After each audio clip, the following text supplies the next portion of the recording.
Hello mga Lodi, kamusta? Welcome po sa aking munting YouTube channel.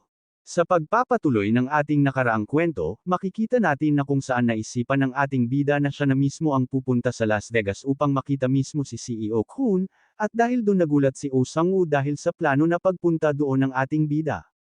Subalit habang papatayo na ito nang biglang lumabas ang kanyang system window at binabalaan nito ang ating bida na ang gumagamit ng future relic na may Rangang S ay sinusubukang basahin ang kanyang kapalaran.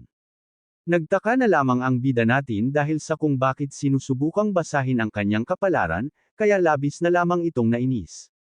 Si Oh Sang-woo na nasa kabilang linya ay nagtataka rin kung bakit hindi na umiimik ang ating bida, kaya tinanong niya ito na kung naririyan pa ba ito. Sinagot naman nito si Oh Sang-woo na oo, naririto pa ako, maghintay lang kayo dyan at pupunta ako, subalit hindi pa sa ngayon dahil may lugar pa ako na pupuntahan muna. Ang pangalan ng kayamanan na ginagamit ng propeta sa bansang Japan upang basahin ang mga kapalaran ay ang Prince Shutoko Future Guide. Si Prince Shutoko ay isang politicians na kilala nung panahon ng Asuka sa bansang Japan, at ang Future Guide relic na ito ay pinangalanan gamit ang pangalan ni Prince Shutoko. At ang kayamanan na ito ang pinakauna na napasa kamay ng mga tao. Subalit imbis na gumawa ito ng kanyang sariling libingan, ang kayamanan na ito ay siya na mismo ang pumili ng kanyang sariling tagapagmamay-ari. Ang babae na ito na may hawak na aklat ay tatawagan natin na si Sasaki Yuka, at siya ang pinili ng Future Guide relic upang kanyang maging tagapagmamay-ari. Kaya simula noon kahit saan na magpunta si Sasaki ay palagi na itong sinusundan ng aklat na Future Guide relic.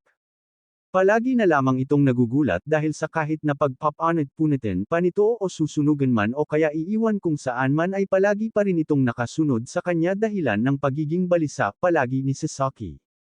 Subalit hindi nagtagal ay nalaman ng gobyerno ng Japan ang tungkol sa Future Guide relic ni Sasaki.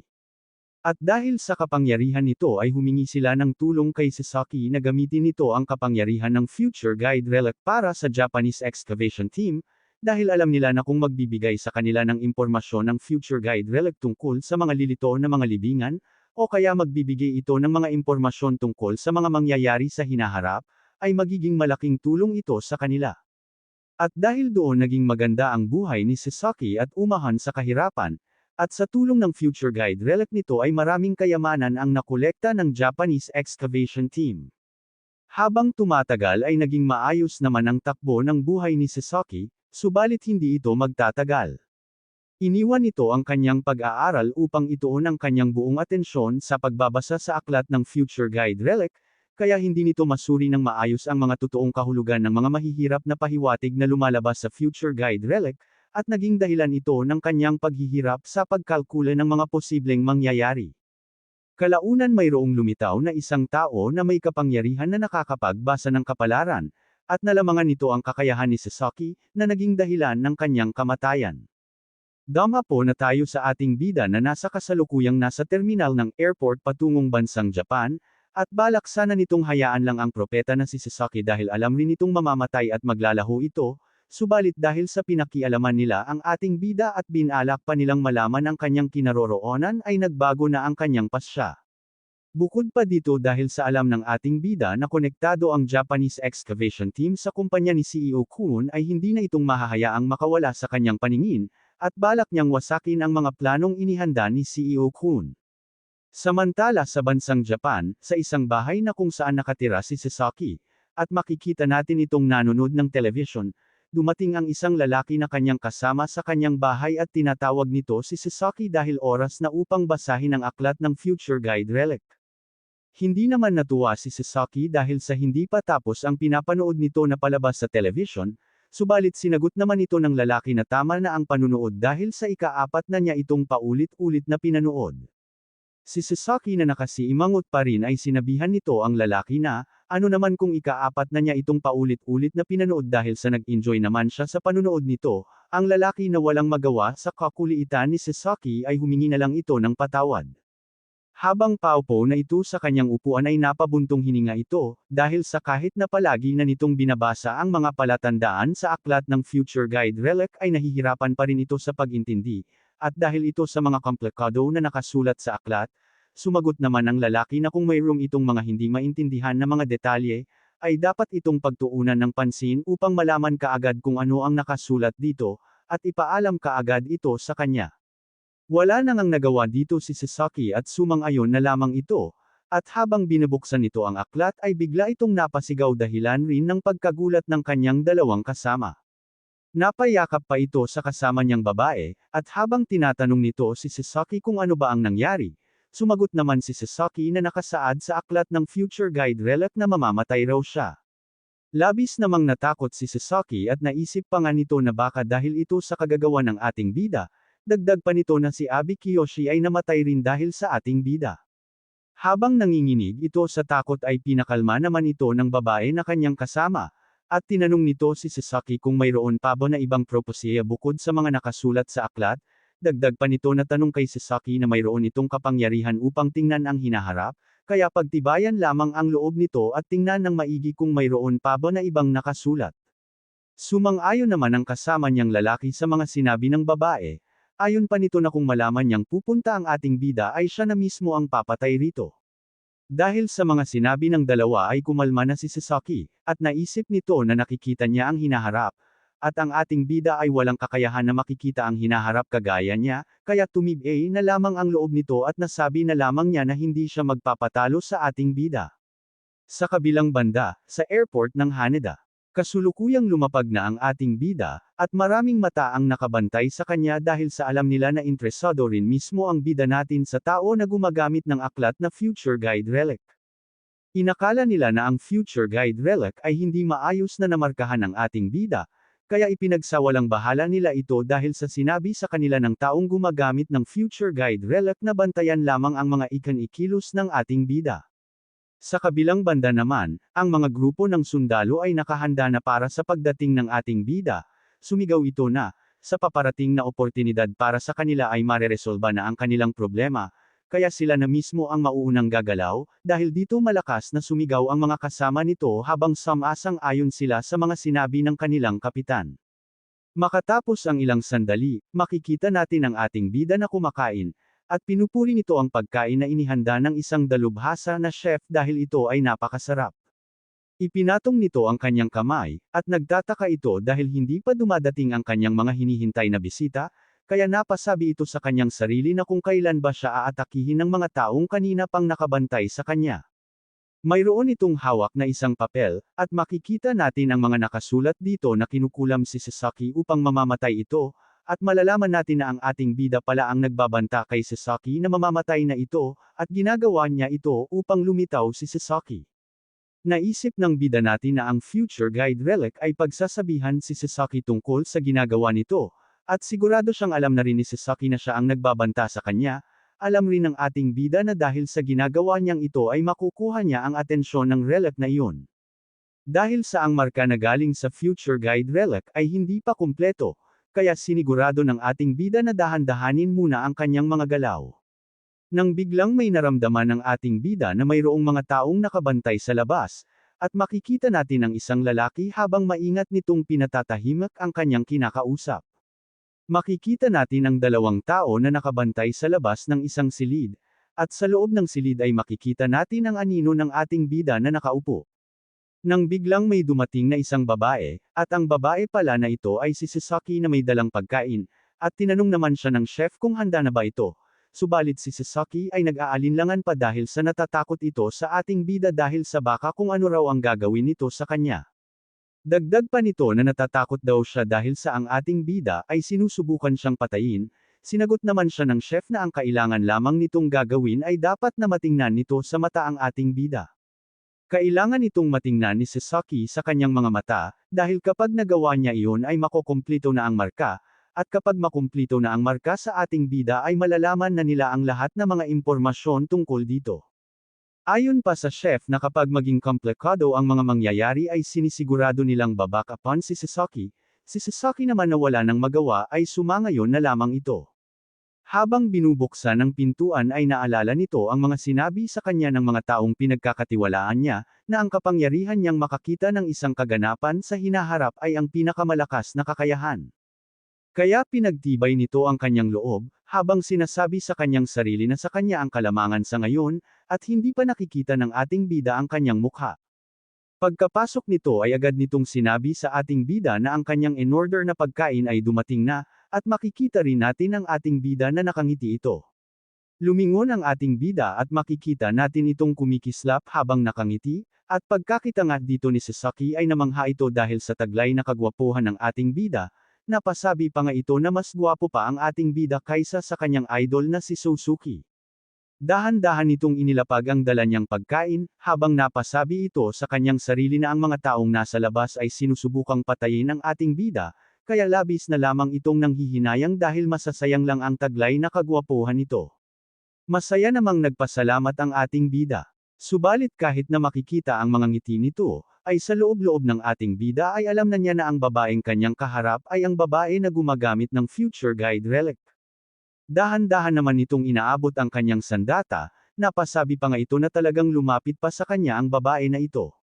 Sa kabilang banda, ang mga sundalo na nakabantay sa mga ikanikilos ng ating bida, ay nakita nilang hinahawakan nito ang kanyang sandata, kaya labis na lamang silang natarante dahil sa nasa delikadong sitwasyon si Sasaki. Samantala ang chef na nakabantay sa labas ng silid, ay nagtataka ito dahil sa kung bakit hindi pa nakalabas si Sasaki pagkatapos nitong matingnan sa mata ang ating bida, at ang lalaki na kasama nito ay nagtataka rin dahil kung ano ba ang iniisip ni Sasaki. Nang biglang may nagsirado sa pintuan ng silid. Ang chef at ang kasama nito ay nagtataka na lamang kung ano ba ang nangyari. Makikita natin na si Sasaki pala ang nagsarado ng pintuan, ang ating bida na nakatingin kay Sasaki ay nagtataka rin dahil kung ano ba ang nangyayari. Biglang lumingon ito sa ating bida, at habang may nagniningning na mga mata, ay masaya nitong itinanong na kung pwede ba siyang maging fan ng ating bida. Dahil sa mga narinig nito ay napamura na lamang ang ating bida, at nagtataka ito dahil sa kung ano ba ang ibig sabihin ni Sasaki. Dahil pala sa kagwapuhan na taglay ng ating bida ay inakala ni Sasaki na isa itong artista. Samantala, sa isang silid na kung saan nakabantay ang mga sundalo, makikita natin na parang mababaliw na ang mga ito dahil sa isinirado ni Sasaki ang pintuan, at hindi ito ang inaasahan nilang dapat na mangyayari. Habang tinitingnan ng dalawang sundalo ang mga nangyayari sa loob ng silid, ay inakala ng isa na nangangalap pa ng mga impormasyon si Sasaki dahil sa kinakausap nito ang ating bida. Subalit ang isang sundalo ay hindi naman kumbonsido sa sinabi ng kasama nito, kaya naisipan nilang kumpirmahin ito sa kanilang kapitan na si Mori. Ang hindi nila alam kaya pala isinirado nito ang pintuan, ay gusto palang makausap pa ng matagal ni Sasaki ang ating bida at naaakit na pala ito sa angking kagwapuhan ng bida natin, sana all haha. Dama po na tayo sa loob ng silid, na kung saan tinanong ng ating bida si Sasaki kung ano ba ang sinabi nito. Masaya namang sinabi ni Sasaki na, sandali lang, gusto lang kitang makausap ng sandali, at inakala pa nito na hindi naiintindihan ng ating bida ang kanyang mga sinasabi kaya nakiusap ito na maghintay lamang ng sandali ang bida natin. Kinuha nito ang kanyang cellphone at mayroong pinakita sa ating bida. Nakasulat dito ang mga hindi maintindihan na mga kataga, na kahit ako ay hindi ko rin ito maintindihan. At nang nakita nga ito ng ating bida ay napamura na lamang ito, makikita naman natin sa kanyang mukha ang pagkagulat. Mukhang na-inlove na nga si Sasaki sa ating bida, at habang tinitingnan ng ating bida si Sasaki ay nalaman na agad nito ang gustong ipahiwatig ni Sasaki sa kanya. Napangiti na lang ang bida natin dahil sa mga nangyayari, at naisip nito na isa itong malaking oportunidad na dumating para sa kanya. Pagkatapos na makita ng bida natin ang cellphone ni Sasaki, ay agad niya rin itong ibinalik, at makikita naman natin ang labis na tuwa sa mukha ni Sasaki. Samantala, sa labas ng silid ay nakabantay pa rin ang chef at ang isang lalaki, tinanong ng lalaki ang chef kung may naririnig ba ito na kahit ano galing sa loob ng silid, sumagot naman ang chef na wala itong naririnig. Nang biglang may tumilapon na lamesa, dahilan ng pagkagulat ng lalaki. Nagtataka sila kung ano ba ang nangyayari, at merong lubod ang lumitaw sa kanilang harapan. Ang lubod na ito ay ang relic na kayamanan ng ating bida, at sa mga nakaraang episode natin ay makikita natin itong ginamit na ng ating bida. Pagkalabas nga ng bida natin at ni Sasaki ay nakita nila ang chef at ang lalaki na nakatali na ito, inutusan pala ng ating bida ang kanyang relic na kayamanan na lubod upang itali ang mga ito. Habang nakangiti ay sinabihan sila ng ating bida na, alam ko na mayroong kayong pinaplano, kaya inunahan ko na kayo sa paghanda. Hindi nila inasahan na matalino pala ang ating bida, kaya imbis na sila ang huhuli sa ating bida ay sila patuloy ang nahulog sa bitag nito. Habang papaalis na silang dalawa ay nag-aalala naman si Sasaki dahil sa nangyari sa chef at sa lalaki, subalit sinabihan naman siya ng ating bida na itinali niya lang ito upang hindi sila makaistorbo sa kanilang dalawa, kaya niyaya na ito ng ating bida upang ituloy ang kanilang date. Bumalik tayo sa kaganapan na naganap kanina bago nangyari ang pagtali ng ating bida sa chef at sa lalaki. Pagkatapos makita ng ating bida ang nakasulat sa cellphone ni Sasaki ay ibinalik na niya ito, at mayroon pa siyang inilagay na sagot sa mga nakasaad na pahiwatig na ipinakita ni Sasaki. Tinanong nito ang bida natin kung gusto ba nito makipag-date sa kanya, at nang nakita nito ang mga sinabi ng ating bida na inilagay nito sa kanyang cellphone ay natawa ito dahil sa marunong naman pala magsalita ng Japanese ang ating bida. Maangas naman itong sinagot ng ating bida na oo, may nalalaman ako tungkol sa wika yung mga Japanese subalit kaunti lamang, tinanong nito si Sasaki kung mayroon ba itong mga kasama pagpunta dito. Alam rin ng ating bida na mayroong itong mga kasama na sundalo, si Sasaki, na napaka-inosente, ay walang kaanu-anong sinagot nito ang ating bida na oo, mayroon akong mga kasamahan. Inasar pa nito si Sasaki na, mukhang hindi ako gusto ng mga kasama mo, kaya mukhang hindi sila papayag na sasama ka sakin, napaka-boring nila diba? Kaya hindi na lamang ako magtataka kung araw-araw kanilang binibigyan ng mga gawain, sumagot naman si Sasaki na oo, tama ka, marami nga silang mga pinagagawa sa akin. Dahil sa mga nalaman ng ating bida, niyaya nito si Sasaki na tatakas sa mga taong nakabantay sa kanila, sinabihan ito ng bida natin na, habang tayo ay tumatakas, siguraduhin mong makahabol ka sa akin, si Sasaki, na namumula, at mukhang kinikilig pa, ay napasabi ito sa kanyang sarili na mukhang hindi naman masamang tao ang ating bida. At yun pala ang mga nangyari kanina, nagkasundo pala ang ating bida at si Sasaki na tatakas sa mga bantay. Habang sila ay papaalis na ay makikita natin ang chef at ang kasama niyang lalaki na nakatali, at nagmumura ang mga ito dahil sa ginawa ng ating bida, si Sasaki naman ay nagdadalawang isip na kung talaga ba na ang bida natin ang may balak na patayin siya, dahil sa kanyang pananaw ay mukhang mabait naman ito. Habang naglalakad na silang dalawa palabas, si Sasaki na nasa likuran ng ating bida, ay naisip nito na dahil sa nagkatinginan na sila sa mata ng ating bida ay maaari na niyang mabasa ang kapalaran nito, kaya naisip nito na sa kanya pa rin ang kalamangan. Lumingon naman ang ating bida kay Sasaki, habang sinabi nito na mukhang nasa malayo na sila, hindi naman nakaimik si Sasaki dahil sa nakalimutan nito ang kanyang aklat na future guide relic sa kanilang bahay. Subalit isinawalang bahala na lamang ito ni Sasaki dahil sa ang pagkaalam niya ay mabait ang ating bida, hindi niya alam na katutok na pala sa kanya ang sandata ng bida natin. Bigla itong nagulat nang nakita niyang may nakatutok na sa kanya na sandata, sinabihan naman siya ng bida natin na tumahimik at huwag gumawa ng anumang ingay, at saka hiningi nito ang cellphone ni Sasaki. Wala nang nagawa si Sasaki at ibinigay na nito sa bida natin ang kanyang cellphone, at bigla na lamang napasigaw si Sasaki dahil sa biglang inapakan ng ating bida ang kanyang cellphone. Tinanong nito ang ating bida kung bakit niya iyon ginawa, sinagot naman ito ng ating bida na tumahimik, dahil ginawa niya iyon upang hindi magamit ng mga taong sumusunod sa kanila ang cellphone, upang matunton ang kanilang kinaroroonan. Hanggang dito na lang muna ang kwento natin mga lodi, abangan nyo po ang mga susunod na mga mangyayari. Pasubscribe na rin po at like ng ating video hihi. Maraming salamat sa inyong panunood.